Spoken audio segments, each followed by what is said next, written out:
presencia de Dios. Así que muy lindo. Muy bien. Lucas capítulo 7. Evangelio de Lucas, capítulo 7, versículo 2. Vamos a leer a partir del versículo 1, perdón. A partir del versículo 1. Lucas capítulo 7, a partir del versículo 1.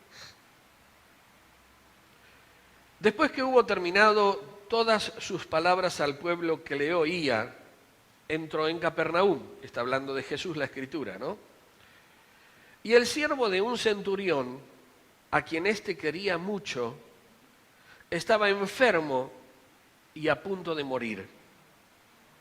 Cuando el centurión oyó hablar de Jesús, le envió unos ancianos de los judíos, rogándole que viniese y sanase a su siervo. Y ellos vinieron a Jesús y le rogaron con solicitud, diciéndole: es digno de que le concedas esto, porque ama a nuestra nación y nos edificó una sinagoga. Y Jesús fue con ellos, pero cuando ya no estaban lejos de la casa, el centurión envió a él unos amigos diciéndole: Señor, no te molestes, pues no soy digno de que entres bajo mi techo, por lo que ni aún me tuve por digno de venir a ti, pero di la palabra y mi siervo será sano. ¿Qué le dijeron? ¿Qué le dijo este hombre? Pero di la palabra y mi siervo será sano. Versículo 8. Porque también yo soy hombre puesto bajo autoridad y tengo soldados bajo mis órdenes. Y digo a este: ve y va. Y al otro: ven y viene. Y a mi siervo: haz esto, y lo hace. Al oír esto, Jesús se maravilló de él y volviéndose dijo a la gente que le seguía: os digo que ni aun en Israel he hallado tanta fe. Y al regresar a casa, los que habían sido enviados hallaron sano al siervo que había estado enfermo. Gloria a Dios. Me gusta esta parte de la Escritura porque habla de una condición que luego es cambiada por el poder de Dios. ¿Recuerdan cuando el ángel viene a María, y le anuncia que va a nacer de ella el Mesías, y le dice: y este es el 6º mes para Elisabet, tu pariente, la que llamaban estéril, porque Dios había intervenido y había puesto su mano sobre ella para que pudiese quedar embarazada y esperar a Juan el Bautista. Así que esta es una historia también de un cambio en la vida de alguien, pero también por causa de alguien que decidió escuchar la palabra de Dios. Porque fíjense que dice en el versículo 2 que el siervo de un centurión, a quien éste quería mucho. Mire, hermano, si había alguien que era despiadado en ese tiempo, eran los centuriones. Pero usted tiene centuriones, después vamos a ver en la historia de otro centurión. Los centuriones eran soldados romanos, tenían a cargo una centuria, o por lo menos 100 soldados, eran gente que daba órdenes. Por eso él habla de que yo soy un hombre bajo autoridad, estoy sujeto a autoridad y tengo autoridad sobre otras personas. Por eso él confiaba en la palabra, en la autoridad de la palabra de Jesús, para que fuese sanado su siervo. Solamente di la palabra, le dijo, y si vos decís la palabra, listo, suficiente. Yo no necesito otra cosa. No, ni siquiera me considero digno de que vos entres bajo el techo de mi casa para venir a orar por él. Pero, ¿sabe qué me llama la atención? Que dice que a este hombre que estaba enfermo, el centurión lo quería mucho. Qué interesante, ¿no? Porque siendo un hombre cruel, porque crueles eran los que golpearon a Jesús y lo lastimaron y lo golpearon, le pusieron corona de espinas y lo latiguearon hasta que el Señor prácticamente ya no daba más. Ese era el entrenamiento que estos hombres tenían. Y dice que él, además de eso, fíjese, que dice en el versículo 2, que este hombre estaba a punto de morir. Y el versículo 3 dice que cuando oyó hablar de Jesús, envió unos ancianos de los judíos. Él tenía buenos amigos, buenas amistades. La palabra de Dios nos enseña que no podemos ser amigos de Dios y amigos del mundo. ¿Sí? Que nosotros, ¿saben una cosa? O sea, yo tengo amigos que no conocen a Dios.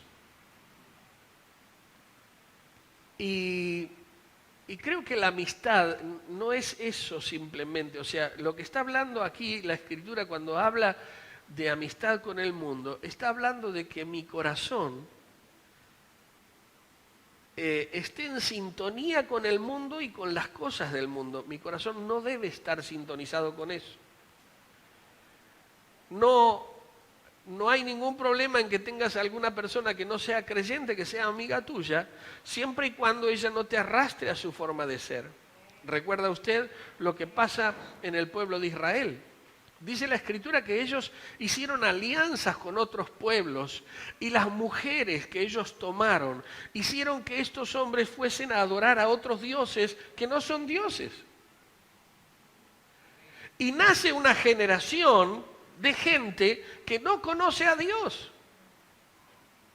Por causa de esas mezclas raras. Dicen los que saben mucho de animales, vieron que están los criadores de ovejas para sacar lana, ¿no es cierto? Ellos sacan lana, mucha lana. Usted tiene, por ejemplo, gente en el sur de nuestro país que tiene 100.000 ovejas y sacan lana y la mandan afuera para procesarla y después nos venden a nosotros la lana de nuestras propias ovejas. Somos unos genios nosotros, ¿no? Bueno, pero más allá de eso, más allá de esa historia. Dicen que había nacido una oveja con una manchita en el ojo, negra, lana negra. Y entonces el dueño dijo, matala, no quiero decir. ¿Pero por qué? Si tiene una manchita, no, porque dentro de poco tenemos la mitad del ganado negro. Todos negros. Porque es una cosa que se va transmitiendo de una generación a otra. Cuando nosotros a nuestros hijos no les inculcamos el poder de la palabra de Dios, hay una generación que nace, vive y muere sin Cristo. Y en nuestra responsabilidad transmitir la palabra de Dios, los valores de Cristo a quienes vienen después de nosotros. Este romano tenía buenos amigos, porque dice que le envió a Jesús a unos ancianos de los judíos para que ellos le rogasen que viniese a sanar a su siervo.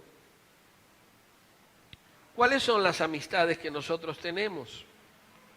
Y cómo esas amistades influyen en nuestra vida. ¿Somos nosotros influenciados o influenciamos nosotros a ellos? Conviértanse ellos a ti y tú no te conviertas a ellos, le dijo Dios a Jeremías. Que ellos se conviertan a ti y tú no te conviertas a ellos. ¿Saben una cosa? He escuchado durante mucho tiempo de gente que caminó con Cristo, pero que por causa de las amistades,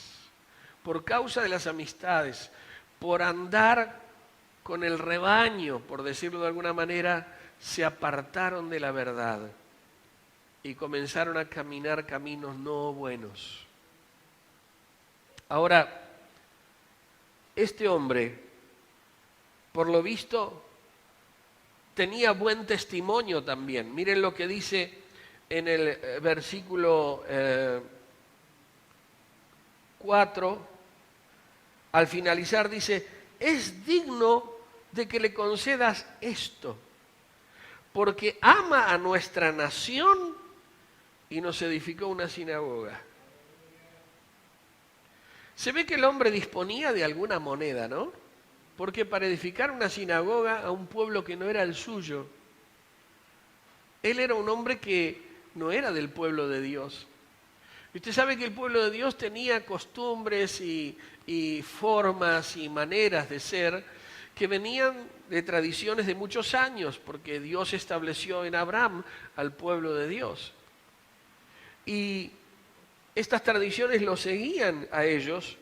Este hombre, siendo de otro pueblo, dice que invirtió y le construyó una sinagoga a los judíos.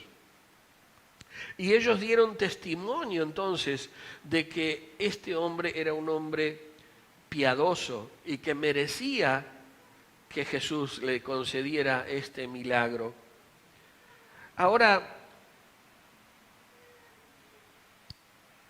hay otro centurión que les decía, como yo les decía, que es famoso, que está en el libro de Hechos de los Apóstoles, capítulo 10. Vamos a ir ahí, a Hechos de los Apóstoles, capítulo 10.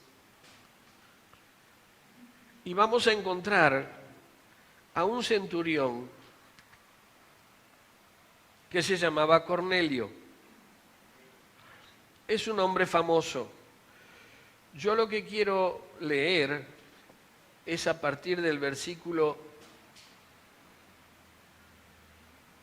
ahora le digo 27. Vamos a leer a partir del versículo 27. Hechos 10, 27. Ya Dios trató con Pedro, porque Pedro no se iba a acercar a alguien que no era judío, no podía entrar en la casa de alguien que no era judío, pero Dios trata con él para hacerle saber que no puede llamar común o inmundo a lo que Dios había limpiado. ¿Se da cuenta? Los hombres encontraron a una mujer en el acto mismo de adulterio y la trajeron a Jesús. Y le dijeron, la Biblia dice, la ley dice que hay que apedrearla. Y Jesús dijo, es cierto. La pregunta es, ¿dónde estaba el hombre que estaba adulterando con ella? No lo trajeron. Trajeron solo a la mujer. Ahora, este hombre es ajeno al pueblo de Dios y Pedro recibe una enseñanza de Dios para que no llame común o inmundo a nadie, para que él entienda que cualquier persona de cualquier lugar del mundo, con cualquier tipo de cultura, puede ser llamado a ser parte del reino de Dios. En el Antiguo Testamento tenemos la historia de Ruth, la moabita. Y los de Moab habían sido sacados del pueblo de Dios. O sea, ellos no les estaba permitido ser parte del pueblo de Dios. Sin embargo, la encontramos a Ruth en el árbol genealógico de Jesucristo. Porque se quebró en ella la maldición que había sobre el pueblo moabita. Y hay una historia en la cual nos relata la palabra de Dios de que el pueblo de Moab y Amón fue exterminado. Pero ella pudo ser partícipe del pueblo de Dios. También se nos relata de una ramera que recibió a los espías que estaban por entrar a la tierra prometida. Y ella los recibió en su casa, que estaba en el muro de la ciudad. E hizo un pacto con ellos. Yo sé que ustedes sirven al Dios vivo y verdadero. Yo sé que ustedes van a tomar esta tierra. Lo único que les pido es que tengan memoria de lo que yo he hecho por ustedes, porque ella los alojó en su casa, los guardó y los escondió de aquellos que venían a buscarlos. Entonces ellos le hicieron un trato, está bien, nosotros vamos a tomar la tierra y vos vas a colgar un hilo grana en la ventana de tu casa, símbolo de la sangre de Jesucristo. Todo el que esté dentro de tu casa no va a morir, pero si hay alguien afuera, nosotros no somos responsables. Y así fue. Ahora la Escritura dice que esta mujer era una ramera pero fue incorporada, recibida en el pueblo de Dios. Pedro tiene que lidiar con estas cuestiones de que si es o no del pueblo de Dios, y entonces el Espíritu Santo le trae una visión y le muestra cosas y le habla por 3 veces sobre que él no llame común o inmundo a lo que Dios había limpiado. Y entonces él va a la casa de Cornelio después de todo este trato de Dios. Versículo 27, hablando con él, con Cornelio, entró y halló a muchos que se habían reunido. Allí estaban todos reunidos en la casa de Cornelio. Y les dijo, vosotros sabéis cuán abominable es para un varón judío juntarse o acercarse a un extranjero. Pero a mí me ha mostrado Dios que a ningún hombre llame común o inmundo. Por lo cual, al ser llamado, vine sin replicar. Así que pregunto, ¿por qué causa me habéis hecho venir? Y este hombre le cuenta que hacía 4 días estaba en ayunas a la hora 9 mientras oraba. Era un hombre de ayuno y de oración. Un hombre ajeno al pueblo de Dios. Era un hombre de ayuno y de oración. ¿Escuchó? Era un hombre de ayuno y de oración. Y era un hombre ajeno al pueblo de Dios.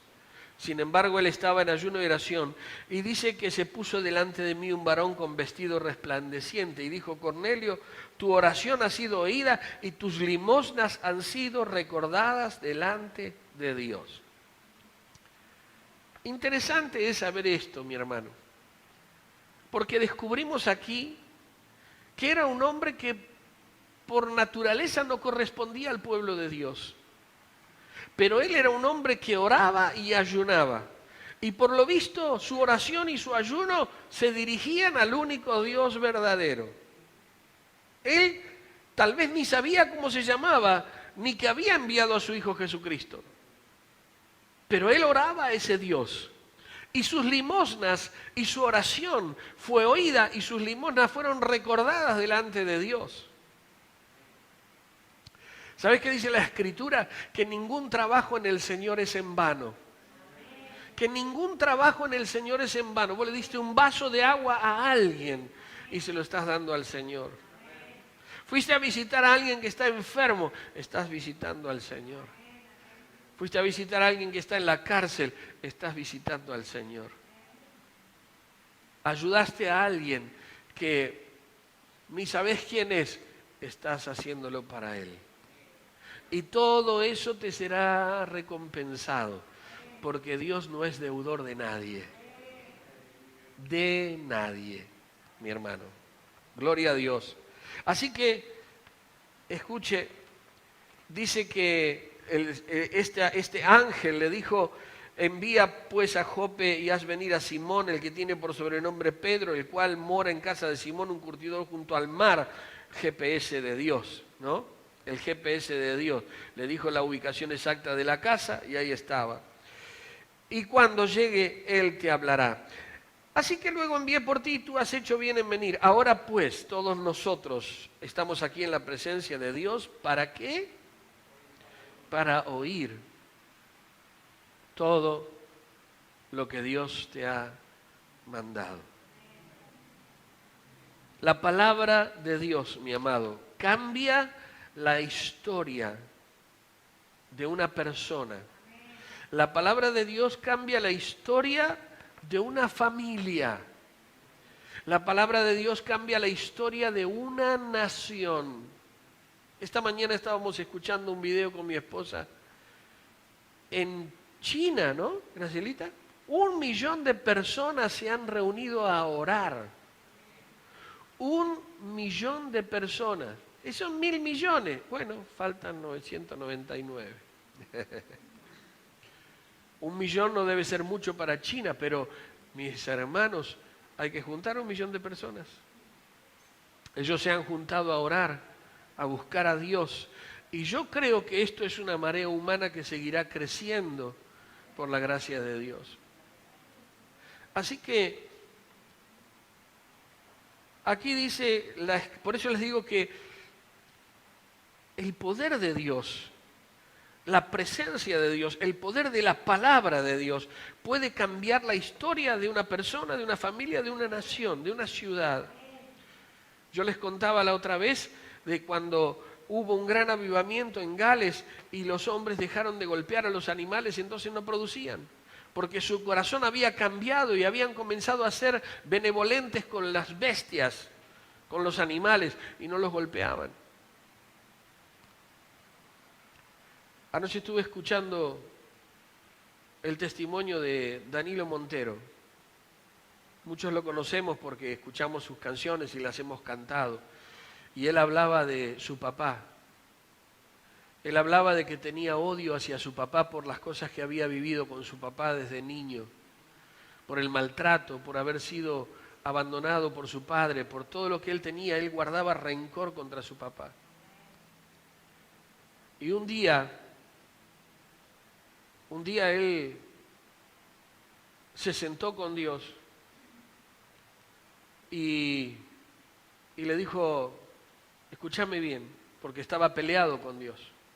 Escúchelo al testimonio si puede, está muy lindo. Dice, estoy hasta acá de vos, estoy cansado de vos.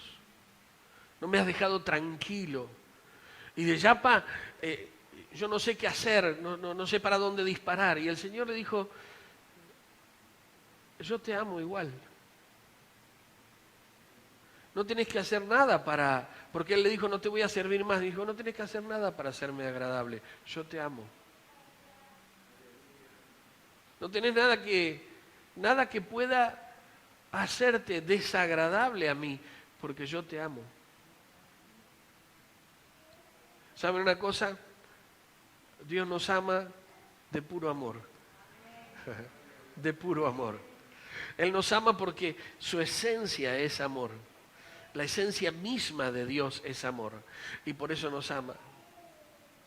Así que este hombre era un hombre ajeno al pueblo de Dios, pero oraba, ayunaba, hacía limosna. Y todo esto fue recordado delante de Dios.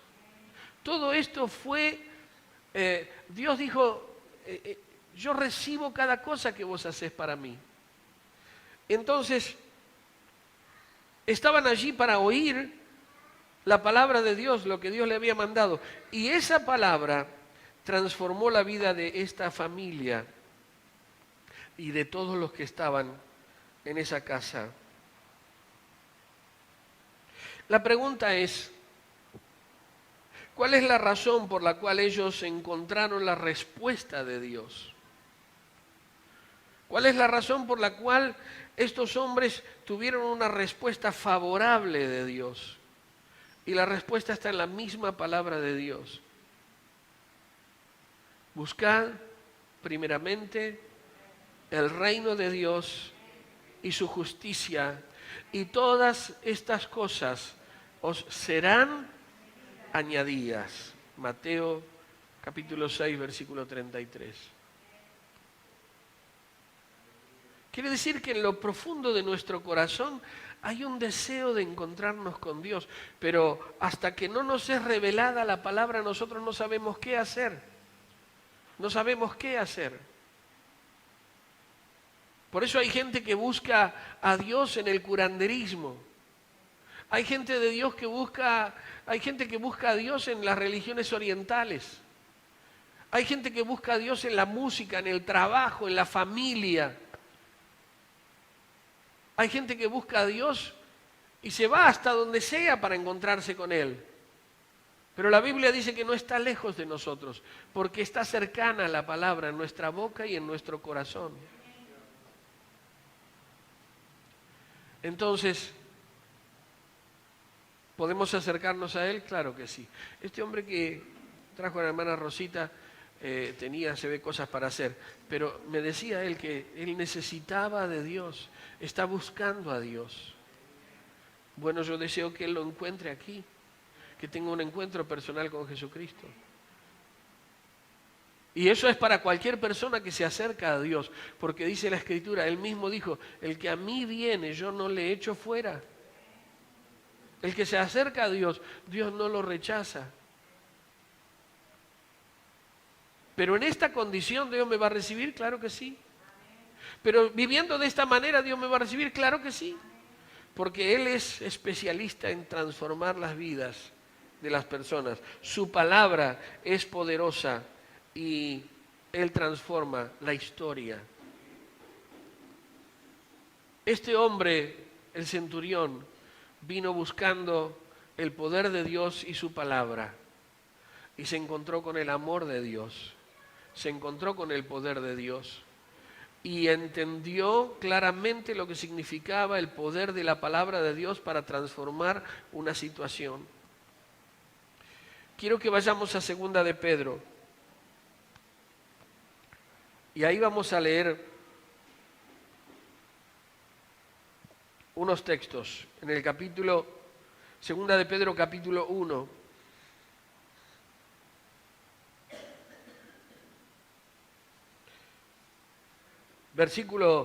Vamos a leer 16, a partir del versículo 16. Pedro dice, porque no os hemos dado a conocer el poder y la venida de nuestro Señor Jesucristo siguiendo fábulas artificiosas, sino como habiendo visto con nuestros propios ojos su majestad. Lo que está diciendo Pedro es, yo subí al monte con Jesús y vi la gloria de Dios.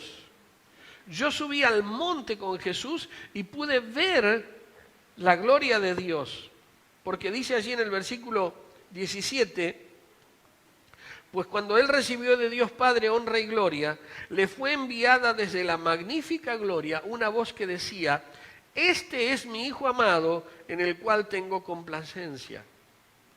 Y nosotros oímos esta voz enviada del cielo cuando estábamos con Él en el Monte Santo.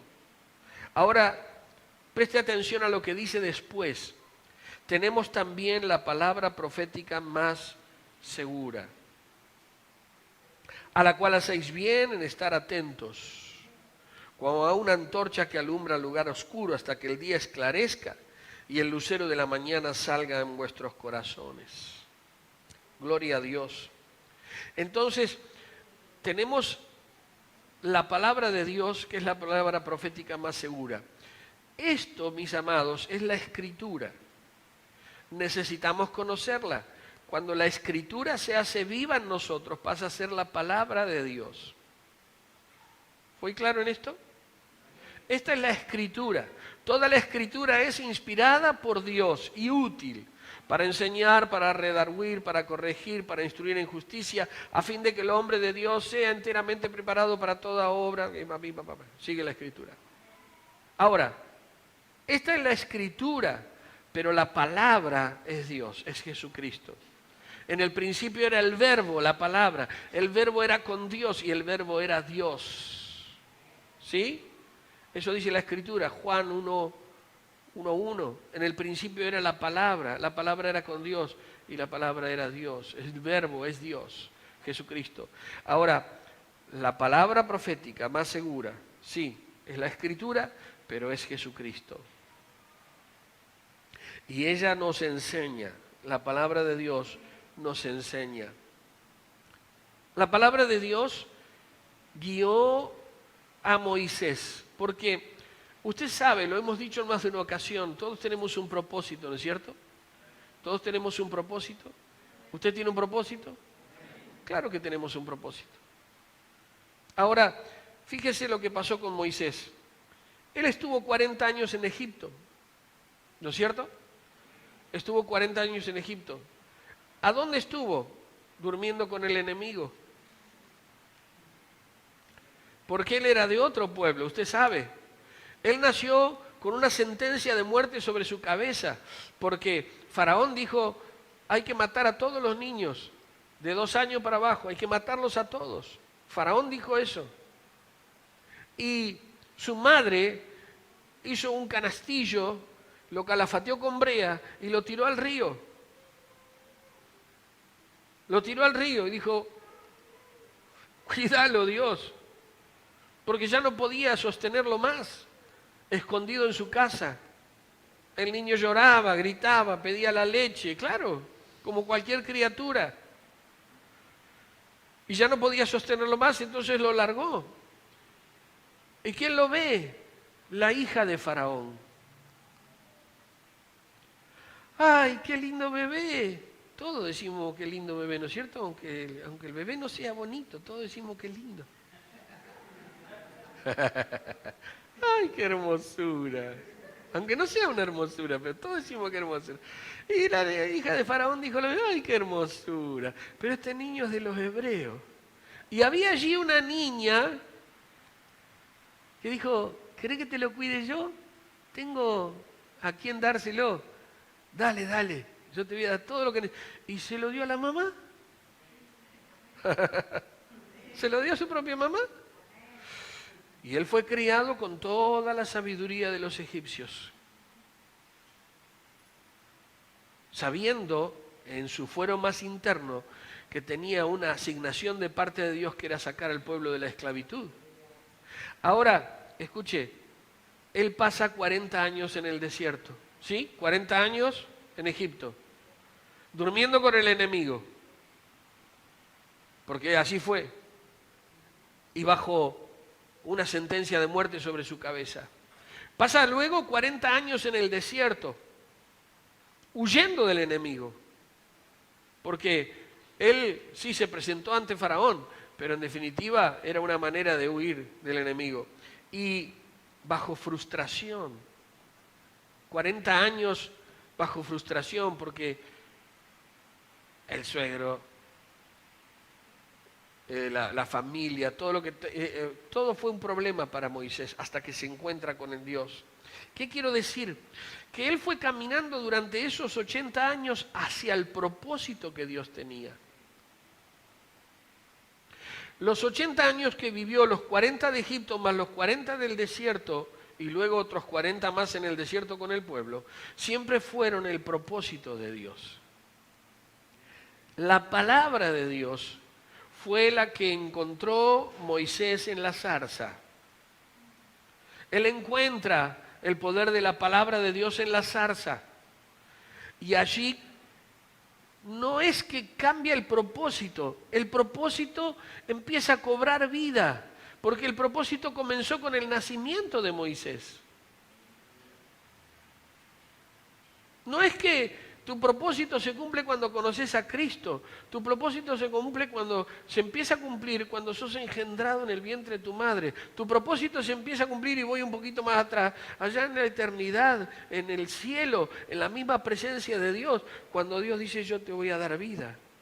Cuando Él decide darnos vida. Entonces Él caminó hacia el propósito de Dios, Moisés, que era sacar al pueblo de la esclavitud. El propósito de Dios no estaba interrumpido por el tiempo que pasó, por el tiempo natural que pasó por la vida de Moisés.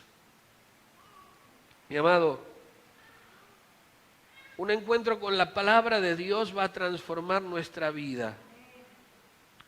Un encuentro con la palabra de Dios va a cambiar nuestra realidad. Un encuentro con la palabra de Dios va a modificar muchas cosas a nuestro alrededor. Miren lo que dice la Escritura con respecto a David. ¿Cuál es el propósito por el cual nosotros estamos? Hechos. Quiero leerles. No lo busque. Yo se lo leo. Mire lo que dice. Porque a la verdad David, habiendo servido a su propia generación, según la voluntad de Dios, durmió. Es decir, se murió. Pero él sirvió a los de su generación. Y el propósito nuestro, el propósito de cada uno de nosotros, el propósito de esta iglesia, el propósito de la vida de cada uno de nosotros es servir a los de nuestra generación. A través de la palabra, del poder de la palabra, del poder transformador de la palabra. Pero es necesario alinearnos con esa palabra. No hay nada mejor para nosotros que encontrarnos con el poder de la palabra, que tener en cuenta que hay una generación que espera nuestro despertar. Nuestro despertar. Hoy hablaba la pastora Marina de despertar. Hay una generación que espera que nosotros despertemos al poder de Dios, al poder de la palabra, a la vida de la palabra y del Espíritu.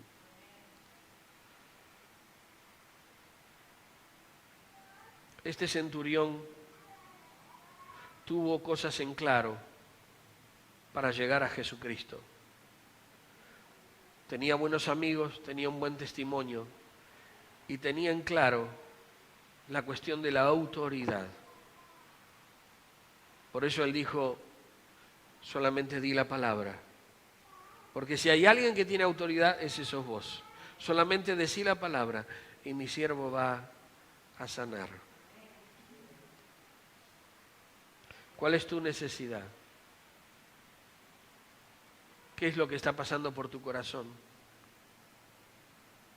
¿Qué palabra necesitas que el Señor esta mañana suelte sobre tu vida? Algunos necesitarán salud, otros necesitarán paz en el corazón, otros necesitarán trabajo, otros necesitarán que Dios intervenga en alguna situación extraña, de esas que suelen suceder a los seres humanos. ¿Cuál es tu necesidad? Puedas decirle esta mañana al Señor, solamente di la palabra. Solamente di la palabra. Señor, decí la palabra y algo va a suceder. Si vos soltás la palabra, algo va a suceder con mi vida. Amén.